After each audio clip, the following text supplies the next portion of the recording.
Amigos, gracias por continuar en sintonía aquí en República de la Verdad, hoy miércoles 8 de enero de este año 2020, con una situación que continúa tensa, Estados Unidos, Irán, y por eso nosotros nos preocupamos por ubicar al experto, que no le gusta que le digan experto, analista internacional, Alfredo de la Cruz, para que por favor nos hable un poquito de qué pudiera ocurrir con esta situación que tiene mortificado a mucha gente y sobre todo mantiene en tensión a gran parte del mundo. Buenas tardes y bienvenido.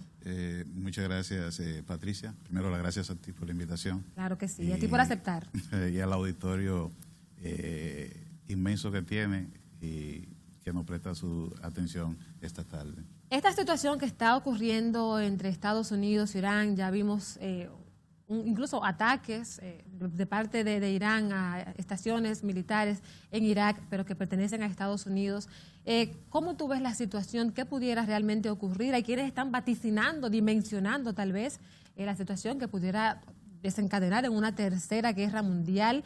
¿Tú lo ves así? ¿Crees que no? ¿Qué pudiera pasar con todo esto? Fíjate, interesante tu pregunta, Patricia. Primero que todo, rápidamente poner en contexto lo que pasó para llegar a este punto del ataque de la madrugada de hoy, la noche para nosotros y la madrugada allá en Medio Oriente del día de hoy. Sabemos los pormenores alrededor de la muerte del general Qasem Soleimani en una acción del gobierno estadounidense, en un ataque dirigido con dron, asesinó a esta figura del régimen de los ayatolás. Sí.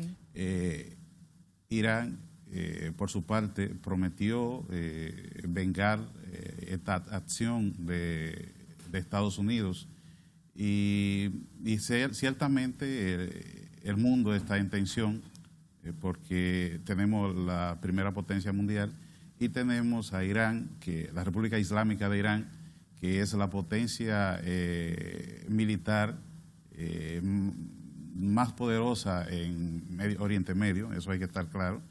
Entonces, el mundo está en tensión por ello. Sin embargo, luego de la muerte del general, esta madrugada, la Guardia Revolucionaria se ha adjudicado el ataque contra la base de Ain el-Assad, que queda al oeste de Bagdad. En Irak. Sí, de Bagdad en Irak, donde curiosamente no ha habido muertos. Hasta el momento. No se sabe si es que han ocultado información. Exacto, de acuerdo a lo que ha anunciado y declarado Estados Unidos. Sí. La prensa y la televisión iraní dicen que hubo más de 80 muertos. Entonces, habría que esperar la confirmación. De todos modos, el presidente de Estados Unidos, Donald Trump, declaró anoche que hoy daría una declaración al respecto, que estaban haciendo las evaluaciones de daños y víctimas si lo hubiere. Es interesante esperar a ver cuáles serán las declaraciones. ¿Por qué es que matan al general Qasem Soleimani? ¿Qué es lo que desencadena en este acto que, indistintamente de que él sea lo que sea, es una persona, es un humano? Pero se toma la decisión supuestamente de manera unilateral, se da la orden el presidente Donald Trump para que acaben con la vida de ese general importantísimo en Irán. ¿Qué llevó a Trump a tomar esa decisión? Sí, es interesante tu pregunta y realmente entiendo que hay que ver las acciones desde el punto de vista histórico. O diríamos desde el punto de vista no de un lado ni de otro, sino neutral, porque recuerda que los terroristas son terroristas cuando te atacan a ti y transmiten el mensaje político. Bien. Pero muchos de ellos están reivindicando derechos y condiciones de existencia para su población vulnerable. Entonces habría que ver. Ahora, en el caso de Qasem Soleimani, estamos hablando de un general que es un símbolo en Irán, puesto que desde la guerra entre Irán e Irak en la década del 80-88, este señor comandó una brigada, una división en esa guerra, y se habla de él que fue una persona muy heroica y decidida. Bien, ya para el año 1997 lo ponen al frente de la fuerza CAP. ¿Qué son las fuerzas CAP? Las fuerzas CAP son es el brazo de la política exterior de la Guardia Revolucionaria de Irán. ¿Pero qué es la Guardia Revolucionaria? La Guardia Revolucionaria es un cuerpo paralelo a las Fuerzas Armadas regulares que responden, aunque están incardinadas en el Ministerio de Defensa, responden exclusivamente al ayatollah de turno, en este caso la ayatollah Khamenei. En ese caso, y la función de la Guardia Revolucionaria es garantizar que los valores de la revolución islámica, es decir, que no pueda ser modificado la estructura del Estado hacia más allá de los valores del islamismo. El Islam de confesión chií, una de las dos ramas más importantes del Islam. Bien, este señor al frente de esta unidad, la Fuerza CAT, como decía, su responsabilidad es acrecentar y mantener el círculo de influencia de Irán en el Medio Oriente y más allá, lo que lo ha llevado a tener incidencia en la guerra de Siria, en Líbano, en Yemen, en Afganistán y en Irak. Ahora, ¿qué pasa?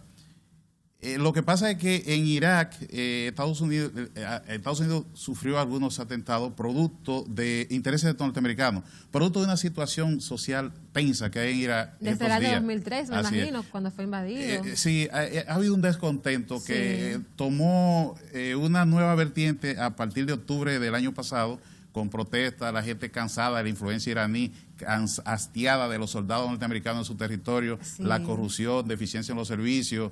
Incluso, eso es un error de cualquiera. Sí, incluso pidieron la renuncia del primer ministro. A los 2 meses de esa protesta, el primer ministro tuvo que renunciar. Eso es el 29, cerca del 29 de noviembre. El 1 de diciembre el Parlamento le acepta la renuncia. Pero ¿qué pasa? Ha habido problemas en nombrar un nuevo primer ministro porque las dos corrientes mayoritarias en el Parlamento, una que es pro-iraní y otra que del clérigo Mustafa, que defiende a los manifestantes, no se han podido poner de acuerdo. La coalición Birna, que es la pro-iraní, presentó al señor El Aidani, que es pro-iraní, y el presidente a la sazón presentó la renuncia al Congreso. Dijo, ¿por qué él tenía que proponer ese candidato para aprobación? Él dijo que él no lo iba a hacer, porque él no sentía que ese candidato representaba los intereses de los manifestantes y que eso no iba a callar la protesta, porque este es el candidato que es pro-iraní. Entonces, en ese interín, no hay primer ministro en Irak. El mismo primer ministro está en condición provisional. ¿Qué pasa? Cuando matan a un contratista de Estados Unidos, ¿qué pasa? Estados Unidos toma acción y responde con un ataque en la frontera iraquí con Siria, y mata a unos 20 y tantos milicianos, 25 milicianos. Ahora, ¿qué pasa? Esos milicianos que están ahí, que son pro-iraní, son iraquíes y son de un movimiento que luchó contra el Estado Islámico y ahora está en una confederación de organizaciones que hicieron con esos milicianos desplazados.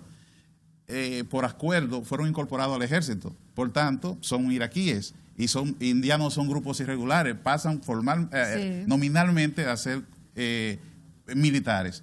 Ahora, eso creó una indignación grandísima en el país y dejaron a un lado la protesta contra la influencia iraní. No, ahora el sentimiento que hay anti-estadounidense por la acción, mataron... claro, al general.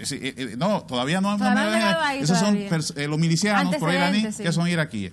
Entonces esto es lo que hace que tomen la embajada. Ahí estaban el número 1 y el número 2 del FMP, que es la Confederación de Guerrillas. Entonces eso tiene mucho significado para Estados Unidos, porque se recordará que en el año 1979, cuando triunfa la Revolución Islámica en Irán, precisamente asaltan la embajada norteamericana y toman unos rehenes. Esos rehenes tuvieron 444 días retenidos, y en ese interín, en el 1980, Estados Unidos e Irán rompen relaciones diplomáticas. ¿Qué pasa? Eso está grabado en la memoria del norteamericano. Eso es lo que lleva a que, porque muchas personas le dicen ahora, ¿y por qué si otro presidente no hizo eso y lo hace Trump? Bueno, Lo que pasa es que otro presidente, es lo que Trump dice, otro presidente no tomaron esa decisión, tal vez porque eran conscientes, tenían miedo, porque acuérdate que Trump dice que el presidente Trump no tiene miedo, y toma la decisión. En su relato él plantea que es una manera de garantizar los intereses estadounidenses, vida norteamericana, y mandar un mensaje para que no ataquen nueva vez y sepan que ellos van a responder. Ahora, ¿qué es lo que pasa? Qasem Soleimani no es cualquier hombre. Es el segundo hombre más importante en la República Islámica de Irán, después del Ayatollah, que es el líder supremo. Sí. Entonces, que hasta lloró en al asesinarlo a él, es un golpe directo. Sí, es un golpe directo al sistema de la República Islámica. Por tanto, buscando también una manera de cómo desarticular la cabeza de ese proyecto de influencia iraní en el Oriente Medio. Entonces, así rápidamente, esta es la situación, o este es el contexto. Los antecedentes que han ido para la muerte del general. Ahora bien, luego de la muerte del general, el régimen de Ayatollah promete que va a vengar al general. Tuviste la procesión multitudinaria en el sepelio. Eso fue una cosa, un mar de gente, literal. De verdad que sí. Entonces, y izaron la bandera roja. Sí, entonces, ¿qué pasa?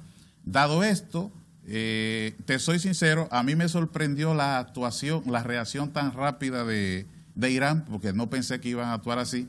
Es como arrojar gasolina a un fuego, tomando en consideración la asimetría entre las dos fuerzas, porque Estados Unidos es mucho más poderosa, y entonces también le está dando motivos a Estados Unidos para poder... Pero hay quienes dicen entonces que Irán, a pesar de que Estados Unidos es la potencia, que Irán también tiene sus... No, porque son dos cosas. ¿Qué pasa ahí entonces? Sí, no, porque, ¿Qué tan desigual sería la lucha? Sí, no, es bastante desigual, porque en términos formales, en términos de una guerra convencional, Estados Unidos es un enemigo más poderoso en términos militares, en términos socioeconómicos. Irán entonces? Bien, eso es una guerra convencional. En una guerra ya irregular, en ese sentido, pues la cosa se equilibra. ¿Por qué? Porque acuérdate que la red de socios de Irán es amplísima, desde Hezbollah en el Líbano hasta Hamas en la Franja de Gaza.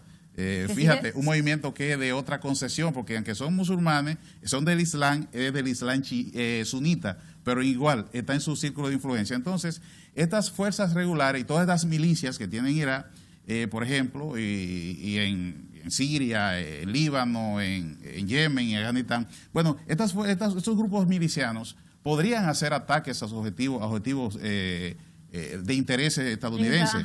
Entonces, acuérdate, el personal militar puede quedar expuesto en el exterior y los intereses vulnerables como este caso. Sin embargo, ¿por qué creo que no va a pasar a mayor estación, a pesar de que es una tensión? Un avión que no se sabe todavía si fueron ellos. Bueno, incluso ha declarado el gobierno iraní que no va a entregar la caja negra. Sí. Algunos están hablando que puede ser un daño colateral de este enfrentamiento. Sí. Pero ¿por qué yo pienso que no va a pasar a grandes cosas este evento de ayer? Fíjate que a pesar de todo, se dice que fue avisada anteriormente, se avisó que iba a haber, minutos antes se avisó que iba a haber el ataque, y segundo, han arguido el artículo 51 de la Carta de Naciones Unidas, de la legítima defensa. Sí. Por tanto, según el gobierno iraní, el ataque salió de la base de Ain al-Assad. En ese sentido, el ataque fue dirigido contra donde salió el ataque. Entonces, por el artículo 51 de la Carta de Naciones Unidas, es legítima defensa. Pero, decía el presidente Rouhani de Irán, Estados Unidos le cortó el brazo, trató de cortar el brazo a la revolución islámica. Nosotros le cortaremos la pierna. Ay. Bueno, el tiempo en televisión es corto. Yo te agradezco mucho tu presencia acá en República de la Verdad. Ya has dicho que no pasará a mayores. ¿Será entonces simplemente un asunto de mostrar músculos cada quien? Bueno, ¿En qué podría terminar todo eso? Sí, yo pienso, ya para concluir. Sí, yo pienso básicamente que seguirá la retórica de las desacreditaciones mutuas, recíprocas, eso uno que otro con acto de atentado, ese tipo de cosas. Víctimas humanas. Sí, no pienso que va a llegar un enfrentamiento directo porque ambos saben que se acabó la película y sería ponerle Irán la cosa fácil a Estados Unidos con un enfrentamiento así. ¿Ayudará esto a Donald Trump a la presidencia? ¿A reelegirse? Mira, eso es complicado. ¿Por qué? Porque sabemos que la historia nos muestra a nosotros que ha habido sucesos que han empezado con despliegues aparatosos, espectáculos como la guerra de Irak, la misma guerra de Irán en el 2003 y la invasión a Afganistán. Sin embargo, 15 años después, o 16 o 17, están todavía en Afganistán. Y mira el desastre que es Irak. Sin embargo, fíjate, y no encontraron nada tampoco. Entonces, fíjate que Irán es una potencia regional, diferente a estos dos países que la situación que tenían. Entonces, no es tan simple meterse en una guerra en Irán y que salga así. Entonces, por lo tanto, por lo pronto, habría que ver esta acción de Estados Unidos está por verse los resultados. Esto podría ayudarle o igual podría comprometer el legado del presidente Trump. Bueno, Alfredo de la Cruz, aquí en República de la Verdad. Se quedan muchas preguntas, el tema es muy amplio, pero el tiempo siempre es corto. Muy agradecida de tu presencia acá y a los amigos televidentes invitarles a que se queden aquí porque todavía queda contenido. Gracias, Alfredo, por haber aceptado la invitación. Gracias a ti.